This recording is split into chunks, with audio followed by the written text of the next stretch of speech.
Pod mikroskopem możemy zobaczyć, z jakiego punktu startujemy. Tutaj widać, że łysinka jest bardzo ładna, ma czasami jakieś lekkie zadziory, ale wynikają one po prostu z eksploatacji, z liczby goleń, jakie były robione na tej brzytwie, a nie z jakiegoś złego naostrzenia. Brzytwa dalej po wecowaniu nadawałaby się do golenia, ale chcemy sprawdzić dzisiaj jeden kamyczek, więc przeostrzymy sobie ją.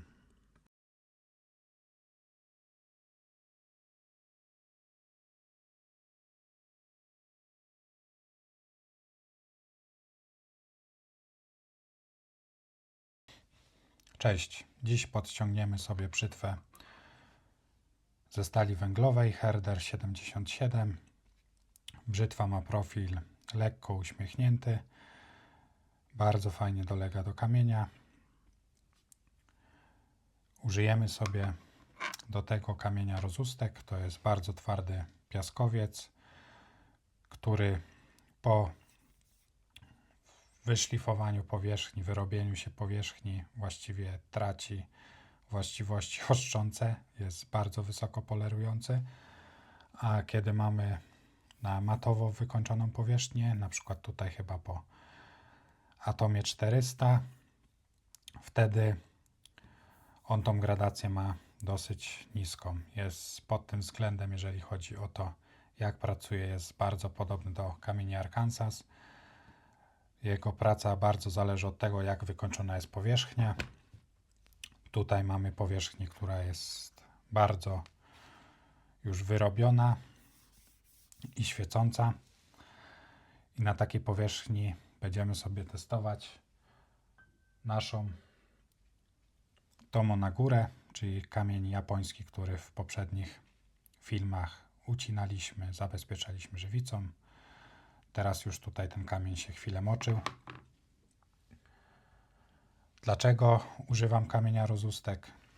Moim zdaniem kamienie japońskie, jeżeli wytwarzamy z nich zawiesinę z takich mniejszych kamieni, działają bardzo dobrze na dwóch typach kamieni. Pierwszy typ kamieni to są kamienie japońskie, czyli baza z kamienia japońskiego. Wtedy kształt drobinek ostrzących jest bardzo podobny, bardzo fajnie się wyrabiają, bardzo fajnie to razem działa i tak też polecam wszystkim tego używać. Drugim typem kamieni, które fajnie działają z zawiesinami, nie tylko z dżinatami, ale ze wszelkimi innymi zawiesinami i fajnie przyjmują po prostu zawiesinę z innego kamienia, to kamienie przeze mnie nazywane martwe, czyli właśnie coś takiego jak wyrobiony rozustek. On jest na tyle wyrobioną, ma tą powierzchnię, że te polerowanie jest bardzo powolne i można godzinami ostrzyć na takim kamieniu i nic złego z krawędzią tnącą się nie stanie i nie przeostrzymy na pewno używając tego kamienia. Mój serdeczny kolega Lechu, który zresztą nauczył mnie ostrzyć, bardzo dużo czasu spędza na tym kamieniu i ostrzy brzytwy na laser. Pozdrawiam go z tego miejsca. Mam nadzieję, że ogląda i jeżeli cokolwiek palnę jakąś głupotę, to będzie do mnie telefon i wyjaśni mi to i owo. Więc tak, tego typu kamienie, które są bardzo wolne, same z siebie właściwie nie pracują, przede wszystkim są bardzo twarde i nie puszczają własnych drobinek ostrzących, będą fajnie przyjmować zawiesinę z innych kamieni, czy to z kamieni europejskich jak Coticule, czy właśnie z wszelkiego rodzaju nagóry z kamieni japońskich. Rozpoczniemy sobie od zrobienia zawiesiny.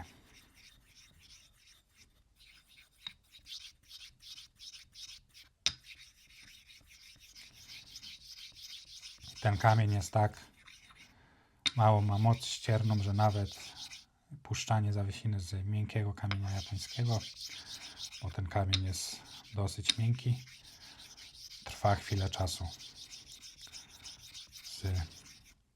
Gdybym ocierał go o dżinata z odświeżoną powierzchnią, to już bym miał bardzo dużo tej zawiesiny. A tutaj sobie trę i rozustek nie chce po prostu polerować tej krawędzi kamienia i bardzo powoli będzie go ścierał, żeby jakąś zawiesinę wytworzyć.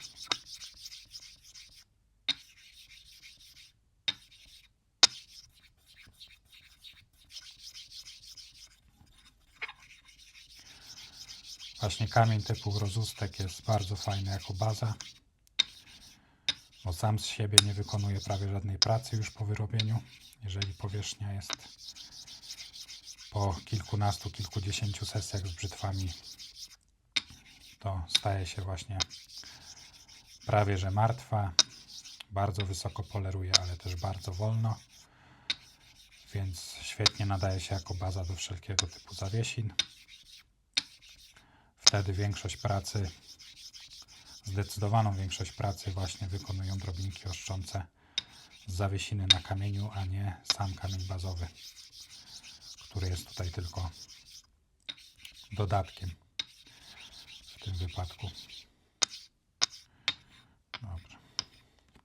Będziemy musieli sobie poradzić z tą zawiesiną, jaką mamy. Jedna uwaga co do oklejania brzytwy taśmą. Jeżeli mamy na brzytwie, na blanku brzytwy jakieś zdobienia, tak jak tutaj jest takie złocone zdobienie, to starajmy się oklejać tego zdobienia jak najmniej. Tak jak tutaj z tej strony widać, że sam styk grzbietu z kamieniem jest oklejony taśmą i to jest w porządku, ale poniżej starałem się, żeby nie okleić tego złotego zdobienia. Z drugiej strony przez to jest dużo więcej tej taśmy, ale tu żadnego zdobienia nie ma. Dlaczego tak? Bo jeżeli mamy porządny klej na taśmie klejącej, to możemy go odkleić razem z tym zdobieniem. I wtedy będziemy zadowoleni z efektów ostrzenia, ale nie będziemy zbytnio zadowoleni z tego, jak ta brzytwa wygląda po takim ostrzeniu. To taka mała uwaga.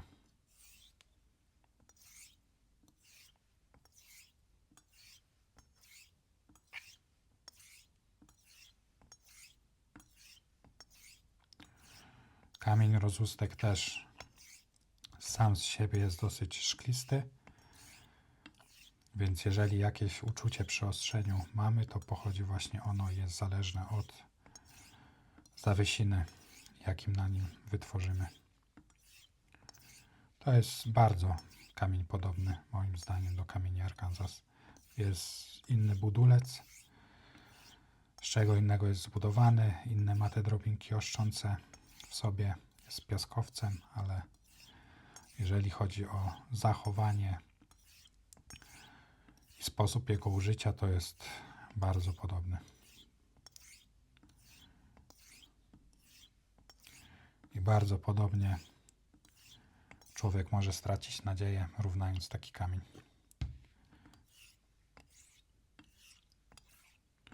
Troszkę za dużo wody tutaj dolałem, ale ma jeszcze kolor zawiesiny, więc powinno być wszystko w porządku.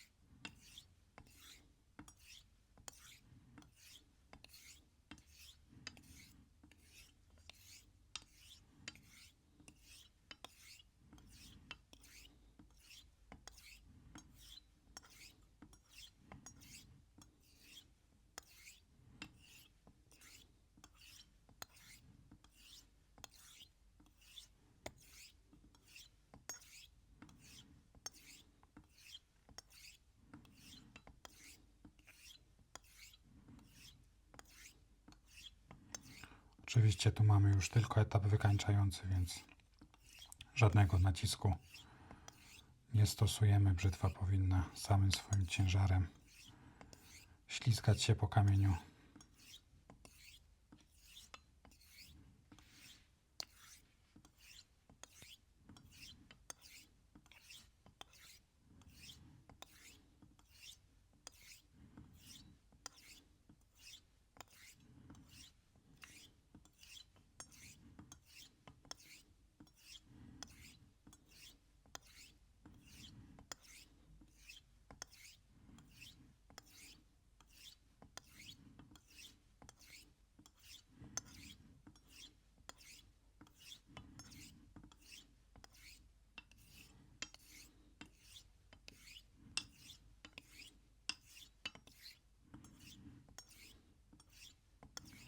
Ja kamienia rozustek używam bardzo często, jak właśnie testuję na góry, czy mi kawa na góry.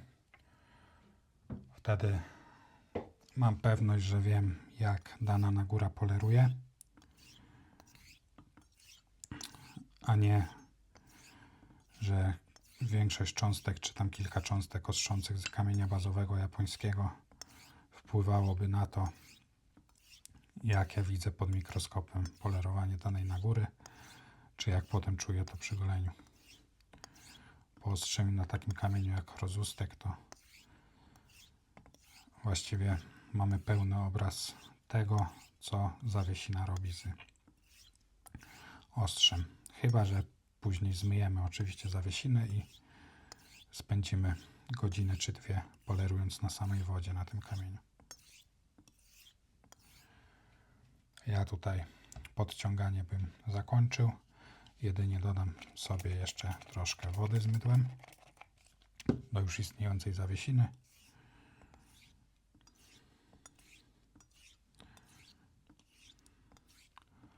Aby spróbować wyciągnąć z niej jak najwięcej.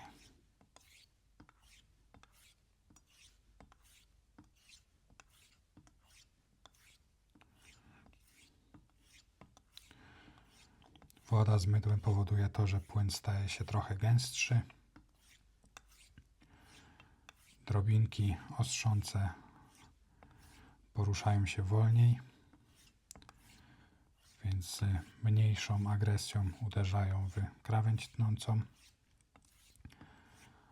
A co za tym idzie, jest efekt taki, że jest delikatniejsze polerowanie naszej krawędzi.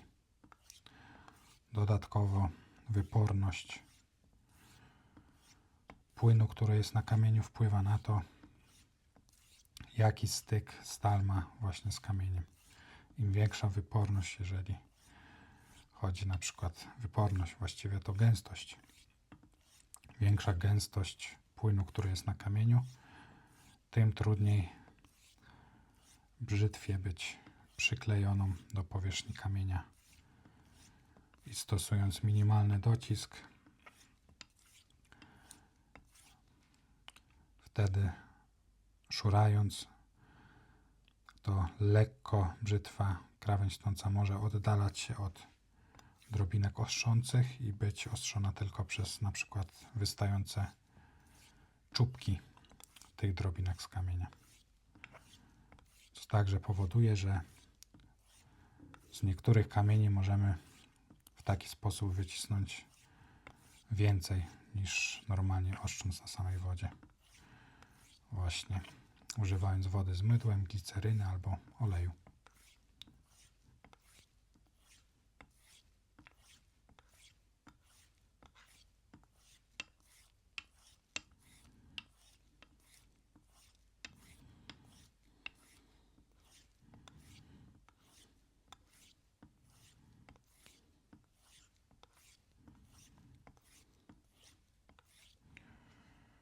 Dobrze.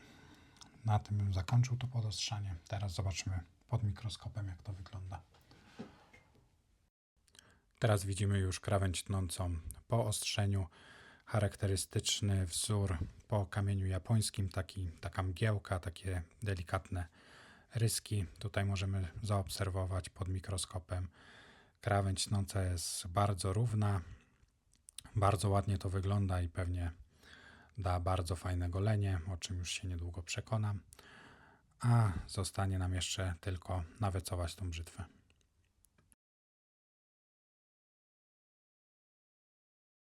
Teraz pozostało brzytwę przewecować. Jak widzicie, nie trzeba mieć wiosła, nie trzeba mieć pasa wiszącego, wystarczy po prostu kawałek skóry. Ja kiedyś kupiłem jakiś tam metr czy 2 metry skóry krupon. Ona wygląda w taki sposób, że z jednej strony jest taka zamszowa, a z drugiej ma lico gładkie. Ten kawałek pasa jest już bardzo zużyty, bo głównie z niego korzystam po ostrzeniu, dlatego widzimy, że jest bardzo dużo drobinek stali już na nim, takich ciemnych, jest dużo zarysowań.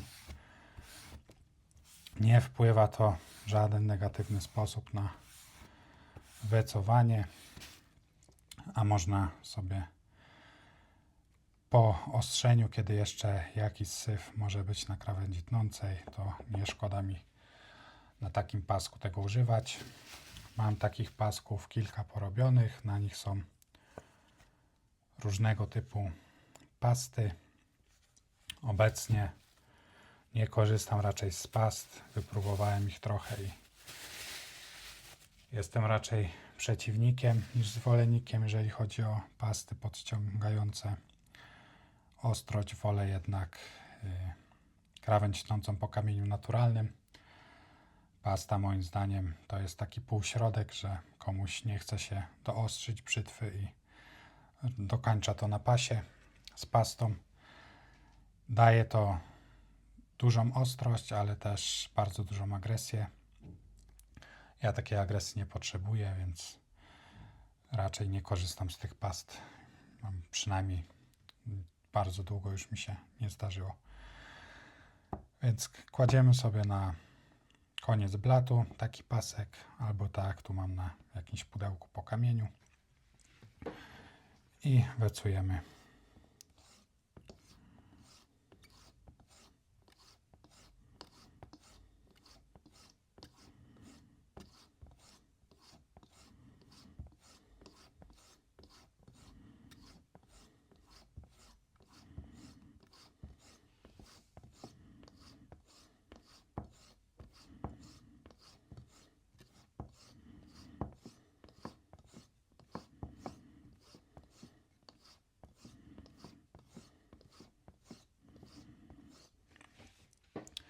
Jeżeli nawet paska nie mamy, możemy to zrobić o jakieś spodnie jeansowe. Możemy to nawet zrobić o wnętrze dłoni w taki sposób.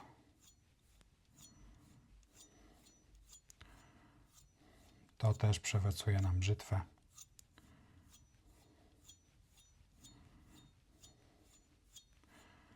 I nie zrobimy sobie żadnej krzywdy, jeżeli w dobrą stronę będziemy tą brzytwą machać. Problem z tym jest taki, że tak teraz mniej więcej od połowy do końca sobie wecuję, więc później musiałbym jeszcze trochę powecować piętkę w taki sposób.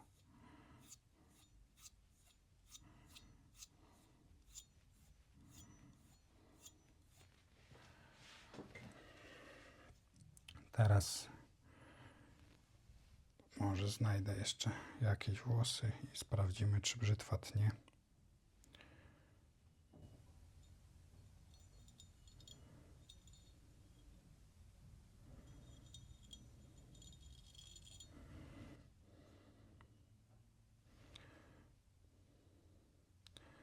Jak było słychać i widać, brzytwa ścina włosy, więc elegancko nadaje się do golenia.